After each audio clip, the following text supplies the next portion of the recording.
السلام عليكم ورحمة الله وبركاته. الحمد لله رب العالمين والعاقبة للمتقين، والصلاة والسلام على أشرف الأنبياء والمرسلين نبينا محمد وعلى آله وصحبه أجمعين ومن تبعهم بإحسان إلى يوم الدين، أما بعد. فأعوذ بالله من الشيطان الرجيم. وآتى المال على حبه ذوي القربى واليتامى والمساكين وابن السبيل والسائلين وفي الرقاب وأقام الصلاة وآتى الزكاة. سورة البقرہ کی آیت نمبر 177 کا کچھ حصہ پڑھا گیا ہے. اس سے پہلے پہلا حصہ بیان کیا گیا تھا، اس کی تفسیر ہو چکی تھی. چونکہ آیت لمبی ہے اس لیے کچھ ٹکڑا آیت کا کچھ ٹکڑا یا کچھ حصہ ابھی آج پڑھا گیا ہے. کل کے درس میں انشاءاللہ پوری آیت جو باقی ہے اس کی تفسیر بیان کی جائے گی. اللہ تبارک و تعالیٰ کہتا ہے وَآتَى الْمَالَ عَلَى حُبِّهِ ذَوِي الْقُرْبَى. اصل نیکی یہ ہے، یعنی ایمان لانے کے بعد جو نیکی ہے وہ کیا ہے؟ وَآتَى الْمَالَ عَلَى حُبِّهِ ذَوِي الْقُرْبَى، کہ وہ مال کو دے علی حبہ، اللہ کی رضا کے ساتھ، اللہ کی خوشنودی کے ساتھ، ذوی القربہ قرابت داروں کو، رشتہ داروں کو.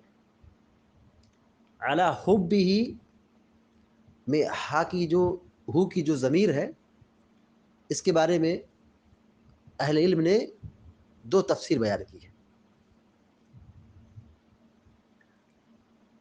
علامہ شوکانی رحمۃ اللہ علیہ کہتے ہیں کہ اعلی حبہ میں ہو کی ضمیر اللہ رب العالمین کی طرف جائے گی، یعنی اللہ کی رضا میں، اللہ کی خوشنودی میں، اللہ کو خوش کرنے میں، اللہ کی محبت میں مال خرچ کیا. وآتى المال على حبه ذوي القربى، کہ اللہ کی محبت میں، اللہ کی رضا میں اس نے مال کو قرابت داروں میں تقسیم کیا، قرابت داروں میں دیا. جسے قرآن میں سورۃ الدہر میں اللہ نے فرمایا وَيُطْعِمُونَ الطَّعَامَ عَلَى حُبِّهِ مِسْكِينًا وَيَتِيمًا وَأَسِيرًا، کہ وہ اللہ کی رضا میں مسکینوں کو، قیدیوں کو کھانا کھلاتے ہیں، یتیموں کو کھانا کھلاتے ہیں. لیکن بعض لوگوں نے یہ کہا ہے کہ یہاں پر علی حبہ میں جو ہو کی ضمیر ہے یہاں مال کی طرف جا رہی ہے، یعنی مال کی محبت کے ساتھ خرچ کیا. مطلب کیا ہے؟ مال کی ضرورت بھی ہے، مال کی چاہت بھی ہے، لیکن پھر بھی خرچ کر رہے ہیں. یہ تو بہت بڑا صدقہ ہے کہ آدمی کے پاس مال ہے اور مال سے محبت ہے، مال کی چاہت ہے، اور ڈر ہے کہ اگر مال خرچ کر دیا تو مال کم ہوگا اور غریبی غربت بھی آ سکتی ہے، تو مال خرچ کر دیا. تو ایک تفسیر یہ ہے کہ علی حبہ یعنی مال کی محبت میں، جیسے لن تنالوا البر حتی تنفقوا مما تحبون، کہ اعلیٰ کوالٹی نیکی کی یہ ہے کہ تم وہ چیز خرچ کرو جو تم پسند کرتے، جو تمہاری نگاہ میں محبوب ہے. تو یہاں اللہ رب العالمین نیکی کی تفصیلات کو یہاں ذکر کیا ہے. تو ایمانیات میں، یعنی ایمان لانے کے بعد سب سے بڑی نیکی کیا قرار دی؟ کہا مسکینوں پر خرچ کرنا ہے. یعنی اللہ پر ایمان لائے ہو تو ایمان کا تقاضا کیا ہے؟ اپنے مال کو صرف گن گن کر رکھو مت، یا اپنے مال کو صرف اپنے اوپر خرچ مت کرو، بلکہ اپنے مال سے دوسروں کو فائدہ پہنچاؤ، دوسروں کا بھلا کرو، دوسروں کا خیال رکھو. خاص طور پر یہاں سب سے پہلا حکم کیا دیا؟ ذوی القربہ، قرابت داروں پر خرچ کرو. جو رشتہ دار ہیں ان پر پہلے خرچ کرو، کیونکہ رشتہ دار کے ساتھ خرچ کرنا یہ نیکی کو بڑھا دیتا ہے. ہم صدقہ دیں، زکوٰۃ دیں، خیرات کریں عام غریب پر، وہ صدقہ ہے، ایک مدد ہے، وہ ایک نیکی ہے. لیکن یہی صدقہ خیرات ہم اپنے غریب رشتہ دار پر خرچ کریں تو یہ نیکی کو بڑھا دیتا ہے۔ اللہ کے نبی صلی اللہ علیہ وسلم نے کہا مسکین پر صدقہ کرنا ایک صدقہ ہے، لیکن رشتہ دار پر خرچ کرنا ڈبل اجر و ثواب ہے۔ ایک تو صدقے کا ثواب، دوسرا یہ کہ صلہ رحمی کا، رشتہ داری کو جوڑنے کا حکم دیا، اس کی فضیلت، اس کا ثواب، اور دوسرا صدقہ کرنے کا ثواب۔ تو اس آیت کا پیغام یہ ہے کہ ہم اپنے مال کو غریبوں پر، اپنے رشتہ دار غریبوں پر خرچ کریں۔ دیکھیں رشتہ دار تین طرح کے ہوتے ہیں، رشتہ داری تین طرح کی ہوتی ہے، قرابت دار تین طرح کے ہوتے ہیں۔ پہلا جو ہمارے والد سے رشتے بنتے ہیں، جیسے ہمارے دادا، چچا، بھائی، پھوپھی وغیرہ وغیرہ، یہ کیا ہے؟ والد کی طرف سے رشتے بن رہے ہیں۔ ایک رشتہ والدہ کی طرف سے بنتا ہے، جیسے ماموں، خالہ، نانی، نانا، ان رشتوں کا خیال رکھنا۔ تیسری رشتہ داری وہ ہے جو ہمارے اختیار اور ہماری چاہت سے بنتے ہیں، جس کو سسرالی رشتہ کہا جاتا ہے، یعنی ہماری بیوی سے جو رشتہ ہے، جیسے ہماری ساس، ہمارے سسر، ہمارے سالے، سالیاں، ان تینوں رشتوں کے ساتھ ہمارا تعلق اچھا ہونا چاہیے۔ ہم اپنے مال کو ان پر خرچ کریں۔ ہماری زکوٰۃ اور صدقات و خیرات کے سب سے پہلے مستحق یہ ہمارے قریبی رشتہ دار ہیں جو غریب ہیں، ان پر خرچ کرنا چاہیے۔ دیکھیے ایک ہوتا ہے رشتہ داروں کے ساتھ سلوک کرنا، وہ ہمارے گھر آئے، ہم ان کے گھر گئے، تو مہمانوں کے ساتھ اچھا سلوک کرنا، ایک یہ ہے قرابت داروں کے ساتھ اچھا سلوک، رشتے کو مضبوط بنانا۔ اور دوسرا یہ کہ جو ہمارے رشتہ دار غریب ہیں ان کو ہم مضبوط بنائیں، ان کی ہم مدد کریں۔ آج ہمارے سماج میں رشتہ داری کو وہ اہمیت نہیں دی جاتی جو قرآن و حدیث میں اہمیت اور مقام اور فضیلت اور درجہ دیا گیا ہے۔ دیکھیے یہاں پہ مالی انفاق اور مالی خرچ کا تذکرہ آیا تو سب سے پہلے نمبر پر اللہ رب العالمین نے کیا کہا؟ وَآتَ الْمَالَ عَلَىٰ حُبِّ ذَوِي الْقُرْبَىٰ، قرابت دار رشتہ داروں کو مال خرچ کرو، مال دو۔ یہ نیکی کی تفصیل ہے، یہ اعلیٰ نیکی ہے۔ نیکی یہ نہیں کہ تم قبلہ مشرق اور مغرب کی طرف چہرہ کر لو۔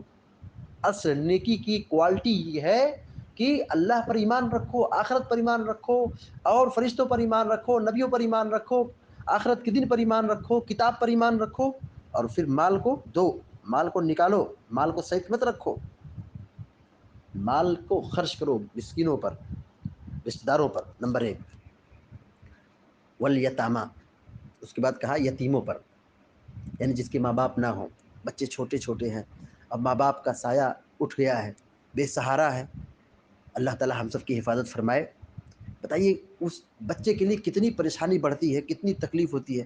ایجوکیشن کا مسئلہ ہے، علاج کا مسئلہ ہے، کھانے کا مسئلہ ہے، رہنے کا مسئلہ ہے، ہر طریقے سے دنیا اس کے لیے اندھیرا ہے، جو اس کے لیے تکلیف ہے۔ مگر ہماری شریعت کہتی ہے یہ بیچارے کمزور ہیں، یہ بیچارے بے سہارا ہیں، ان کا سہارا بنو، ان کا سپورٹ کرو۔ پیارے نبی صلی اللہ علیہ وسلم نے یتیم کے ساتھ اچھا سلوک کرنے کی کتنی بڑی فضیلت بیان فرمائی۔ آپ نے کہا میں اور یتیم کی کفالت کرنا، دونوں جنت میں ایک ساتھ ہوں گے، کتنی بڑی فضیلت ہے، کیا بڑا مقصود، آدمی رسول کے ساتھ جنت میں ہوگا۔ تو یتیموں پر مال خرچ کرو، مال کو صرف اپنے لیے مت رکھو، اپنے لیے مت خرچ کرو، بلکہ یہ سمجھو کہ ہم کما رہے ہیں، محنت کر رہے ہیں، مزدوری کر رہے ہیں، تجارت کر رہے ہیں، ہمارے پاس مال ہے، تو ہم اس مال سے لوگوں کی مدد کریں، یتیموں کا خیال رکھیں۔ سماج میں جو یتیم ہیں، بیچارے دبے کچلے لوگ ہیں، ان کا خیال رکھو۔ والمساکین، مسکینوں پر خرچ کرو۔ مسکین کون؟ یعنی آدمی کے پاس کاروبار تو ہے لیکن اتنا کام نہیں ہے، کہ اتنا پیسہ نہیں ہے کہ وہ پورے مہینے کا خرچ سنبھال سکے، کماتا ہے لیکن پھر وہ مجبور ہے، محتاج ہے، لائٹ بل کا مسئلہ ہے، کھانے کا مسئلہ ہے، بچے کے دوا علاج کا مسئلہ ہے، اور مہنگائی بڑھتی جا رہی ہے، مصیبت بڑھتی جا رہی ہے، تنخواہ نہیں بڑھتی، اب مسکین ہے، کام تو کر رہا ہے بیچارہ لیکن اس کے پاس اتنا انکم نہیں ہے کہ وہ پورے اخراجات کو ادا کر سکے، تو وہ غریب ہے، مسکین ہے، مدد کا مستحق ہے۔ اس کو زکوٰۃ دیں، اس کی مدد کریں، اس پر صدقہ دیں۔ یہی قرآن نے کہا وَآتَ الْمَالَ عَلَىٰ حُبِّهِ ذَوِي الْقُرْبَىٰ وَالْيَتَامَىٰ وَالْمَسَاكِينِ، مسکینوں کی مدد کرو، مسکینوں کو دو۔ وَابْنَ السَّبِيلِ وَالسَّائِلِينَ، کہ یہ جو مسافر ہیں، جن کا کوئی حادثہ ہو گیا ہے یا ان کا پیسہ چوری ہو گیا ہے یا وہ راستہ بھٹک گئے ہیں, ان کو پیسے کی ضرورت ہے, تم ان مسافروں کے ساتھ اچھا سلوک کرو, مسافروں کو دو, مال کو مسافروں کو دو. یعنی ہم جو مسافر ہیں, جو لٹے ہوئے بے سہارا مسافر ہیں, ان کی مدد کرو, مال دو ان کو, یہ نیکی ہے. والسائلین, اور جو مانگنے والے ان کو دو, یعنی جن کو بھوک ہے, جن کو پیاس ہے, اور جن کو رہنے کی تکلیف ہے, علاج کی تکلیف ہے, اور وہ بے سہارا ہے, وہ مانگ رہے ہیں, فقیر ہیں, تو ان کی مدد کرو. اگر وہ یقین ماننے میں اگر وہ غریب ہے, مدد کی مستحق ہم مانگ رہے ہیں, تو ان کا مانگنا جائز ہے, ان کو دو. اور ایک بات یاد رکھو, یہ جو ہمارے دروازے پہ مانگنے والے آتے ہیں, بہت سارے لوگ تو پیشہ ور بھکاری ہوتے ہیں, ان کی بات نہیں کی جا رہی, لیکن واقعی معنوں میں اگر وہ مجبور ہے, قلاش ہے, محتاج ہے, تو ہمیں اس کی بھرپور مدد کرنا چاہیے, اور اس کو دیکھ کر کے اللہ تعالیٰ کا شکر ادا کرنا چاہیے کہ اللہ تعالیٰ نے ہمیں دینے والا بنایا ہے. آج ہمارے پاس مال ہے, وہ ہمارے دروازے پر آیا ہے, اللہ کا شکر ادا کرو کہ اللہ تعالیٰ نے ہمیں اس لائق بنایا کہ ہم دینے والے, ہمارے ہاتھ دینے والے ہیں. اس غریب کو دیکھ کر کے اب اللہ تعالیٰ کا شکر ادا کرو, اور 2 قطرہ آنسو بھی بہا لو کہ اللہ تعالیٰ نے ہم کو اس طرح نہیں بنایا کہ یہ دروازے پھر رہا ہے اور اپنے مسائل کے لیے ہاتھ پھیلا رہا ہے, اپنے پرابلم کے لیے بھیک مانگ رہا ہے. اللہ کا شکر ادا کرو کہ اللہ تعالیٰ نے ہم کو اس مصیبت سے محفوظ رکھا ہے, اور اس پریشانی سے بچا کے رکھا ہے, اور ہمارے ہاتھ کو دینے والا بنایا. تو مانگنے والوں کو دو. اسی طریقے سے اللہ تعالیٰ نے فرمایا کہ نیکی کیا ہے, کہا واقام الصلاۃ وآت الزکوٰۃ, نماز قائم اور نماز قائم کرو اور زکوٰۃ کی ادائیگی کرو. نماز ہمارے دین کا بنیادی حصہ ہے, توحید کی بات سب سے بڑی عبادت ہی نماز ہے, اور نماز یہ خالق کا حق ہے, اللہ کا حق ہے, اور ہم پر یہ فرض ہے اس کا ادا کرنا. اور اللہ تبارک و تعالیٰ کی بندگی کی بات جو ہم پر جو فریضہ عائد ہوتا ہے وہ یہ کہ ہم مالدار ہیں, صاحب حیثیت ہیں, تو ہم اپنے مال کی زکوٰۃ نکالیں اور غریبوں کی مدد کریں, زکوٰۃ دیں. نماز کی پابندی اور زکوٰۃ کی ادائیگی, یہ ہمارے دین کی سب سے بڑی تعلیم ہے. توحید کی بات اللہ تعالیٰ نے قرآن کریم میں بار بار اس کا تذکرہ فرمایا. جس حکم کو اللہ تعالیٰ نے بار بار ذکر کی کرو یہ فرض ہے, وہ نماز اور زکوٰۃ ہے. مگر افسوس ہمارا معاشرہ نماز کو چھوڑنے کو کوئی گناہ ہی نہیں سمجھتا ہے. علامہ ابن تیمیہ رحمۃ اللہ علیہ اور دیگر اہل علم اور اسلاف کی جو تحریریں ہیں یا ان کی کتابیں ہیں یا ان کے فتاوے ہیں, پڑھ کے دیکھ لو نماز چھوڑنے کو کتنا سنگین گناہ قرار دیا ہے. امام ابو حنیفہ رحمۃ اللہ کا فتویٰ ہے کہ جو نماز نہیں پڑھتا اس کو جیل میں ڈال دیا جائے. امام شافعی, امام مالک رحمۃ اللہ علیہ کہتے ہیں جو آدمی نماز نہیں پڑھتا ہے اس کی سزا قتل ہے. امام احمد بن حنبل رحمۃ اللہ کہتے ہیں کہ جو نماز نہیں پڑھتا وہ کافر ہے. شیخ الاسلام ابن تیمیہ رحمۃ اللہ لکھتے ہیں, کہتے ہیں کہ جو آدمی نماز نہیں پڑھتا ہے اس کا گناہ کتنا شر ہے, کتنا خطرناک ہے. کہا یہ مجرم زانی سے بڑھ کر ہے, شرابی سے بڑھ کر ہے, قاتل سے بڑھ کر کے, چوری اور ڈاکہ ڈالنے والے سے بڑھ کر اس کا گناہ ہے. مگر ہمارا سماج ایسا ہے, نماز چھوڑنے کو کوئی گناہ ہی نہیں سمجھتا ہے. نماز یہ بہت بڑی عبادت ہے. اس قیامت کے دن سب سے پہلے نماز کے بارے میں پوچھا جائے گا. جس کی نماز اچھی ہوگی, مکمل ہوگی, وہ آدمی کامیاب ہوگا, جنت میں چلا گا. جو نماز نہیں پڑھتا ہے بہت خطرناک معاملہ ہے, بڑا دل خراش معاملہ ہے, جہنم میں ٹھوس دیا جائے گا, داخل کر دیا جائے گا. ما سلککم فی سقر قالوا لم نکن من المصلین. بے نمازی جو جہنم میں جائیں گے وہ یہی اقرار کریں کہ ہمارا جہنم میں آنے کا جو سب سے پہلا ریزن ہے نماز نہ پڑھنا. بتائیے ہماری قوم سو رہی ہے, یہ ہمارے سماج میں اگر بوڑھے نہ ہو تو فجر کی اذان اور نماز اور جماعت اور مسجد آباد نہیں ہوگی. یہ دیہاتوں کا یہی حال ہے.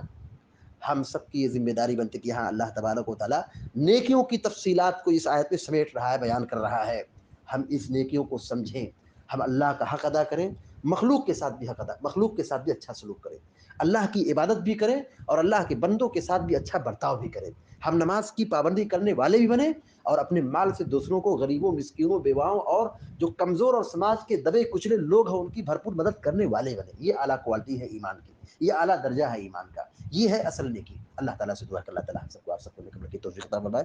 آمین یا رب العالمین. اقول قولی هذا واستغفر الله لي ولكم ولسائر المسلمين فاستغفروه انه الغفور الرحيم. وصلى الله على نبينا محمد وسلم تسليما كثيرا. والسلام عليكم ورحمة الله.